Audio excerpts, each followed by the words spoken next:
Hi, and welcome to Daily Records. I'm Tommy Burton, and today's record is a personal favorite of mine. It's The Moth Professes by the Neon Philharmonic, released in 1969. This album was kind of presented to me back when I was working at Bebop Records in Jackson.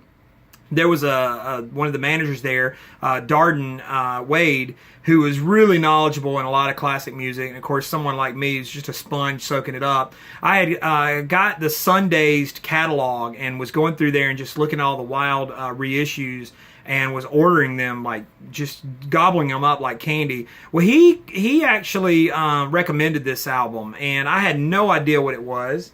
It's on the Warner Brothers label. And it's Baroque pop, sunshine pop, which is right up my alley. Just really good songs. I didn't know the hit song on this album, Morning Girl. This was described as a phonograph opera. And according to the liner notes, it was inspired by Antony and Cleopatra. Now, the main composer on this album is a man named Tupper Salsey. Now, do yourself a favor and look up Tupper Salsey on the internet if you don't know about this guy. He led an interesting life. He had done a jazz album under his own name, which I have a copy of. He was a piano player, but he kind of did this album where he sort of imagined it to be staged like an opera.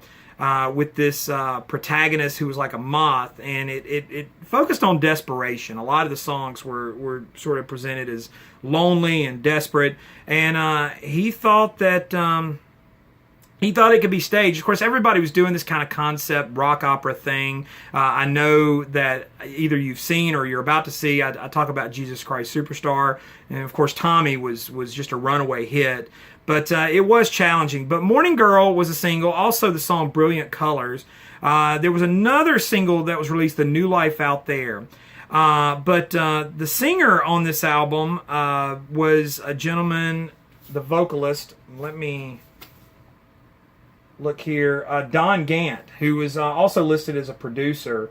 But Don Gant did the vocals. Really nice, high soaring vocals in some places.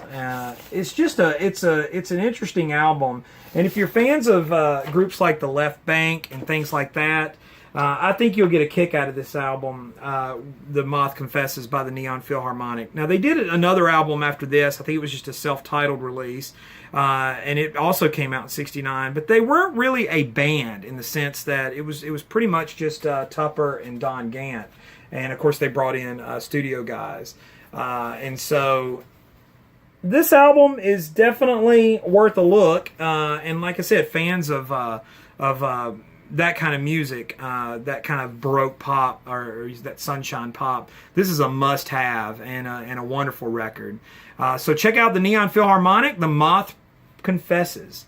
So like, subscribe, comment, and share. Follow me on Instagram and Twitter. It's TommyBurton75. I usually show what I'm spinning on there, and you can keep up with me through that.